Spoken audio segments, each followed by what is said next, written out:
થઈ ગયો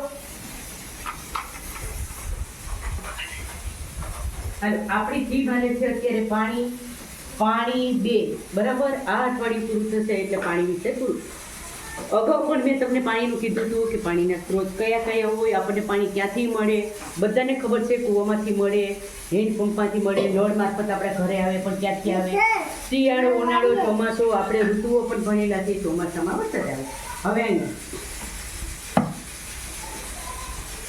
આ સુરત દાદા છે સુરત દાદા ઉનાળામાં તડકા પડે કીધું ને કે ઉનાળો એટલે ખૂબ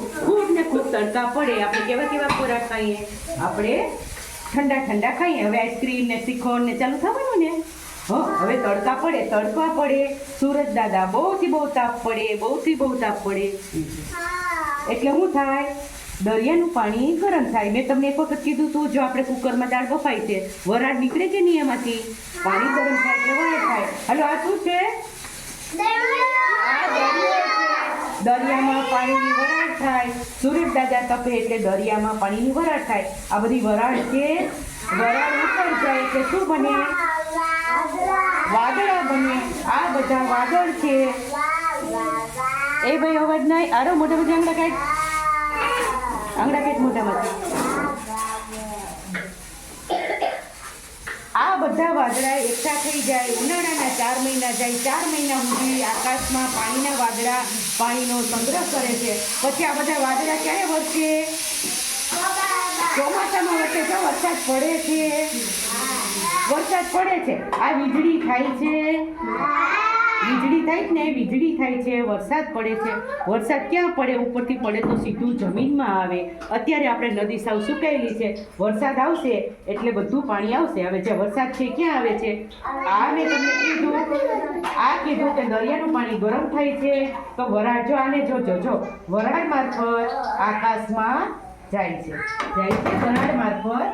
આકાશમાં પાણી જાય છે એના વાદળા બને છે બતાવું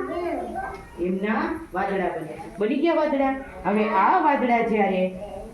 વરસે છે ચોમાસામાં ત્યારે પાણી થઈ નીચે જો વરસાદ થઈને પાણી આવે છે આવ્યું જમીન ઉપર આવે લીલી હરિયાળી થઈ જાય તો બતાય લીલી હરિયાળી થઈ જાય છે નદીમાં પાણી આવે છે જ્યારે વરસાદ રહી જાય છે ત્યારે આવું થાય છે આવું કોણે જોયેલું છે મેઘધનુષ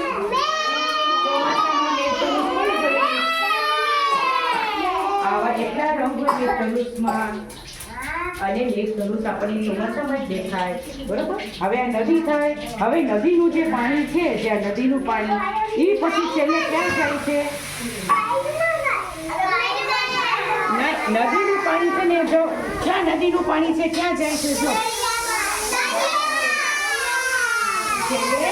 દરિયામાં જાય છે આ રીતે આપણું જળ ચક્ર છે દરિયાનું પાણી વરાળ મારફત ઉપર જાય છે વાદળા થાય છે વાદળા વરસે છે એટલે પાછા જમીન ઉપર આવે છે નદી મારફત અને આ વેકરા છે જો નાના નાના વેકરા નદી નાળા હોય ને નાના આપણા ગામના ચાપડી છે ને વેકરો જાય કે નહીં માણસો વેકરો જાય કે નહીં ચોમાસામાં એમાં પાણી આવે એ બધું પાણી ધીરે ધીરે ભેગું થતું ક્યાં જાય નદીમાં જાય અને વરસાદ વરસે તો શું થાય જમીન લીલીછમ બની જાય બધે હરિયાળી થઈ જાય અને પાણી થાય તો પાણી કેમાં થાય આ ચિત્ર છે વાડીમાં આ કૂવાનું ચિત્ર છે કૂવામાં અને બીજું આ ડંકી છે ડંકીમાં પણ પાણી થઈ જાય કૂવા મારફત પાણી મળે અને ડંકી મારફત મળે કૂવાથી પાણી ઉપલા મોટા ટાંકામાં જાય મોટા ટાંકામાંથી આપણને નળ મારફત આવે હવે ક્યારેક કહું કે આપણને પાણી ક્યાંથી મળે છે પીવાનું તો નહીં કહેવાનું કે માટલામાંથી મળે માટલામાં ક્યાંથી આવતું તો હોય ને આ આપણું જળચક્ર છે દરિયા મારફત સુરત દાદા તાપે એટલે વરાળ થાય છે દરિયામાં આકાશમાં જાય અને આકાશમાંથી પાછું આવી રીતે થાય આ આપણું જળચક્ર સતત ને સતત ચાલ્યા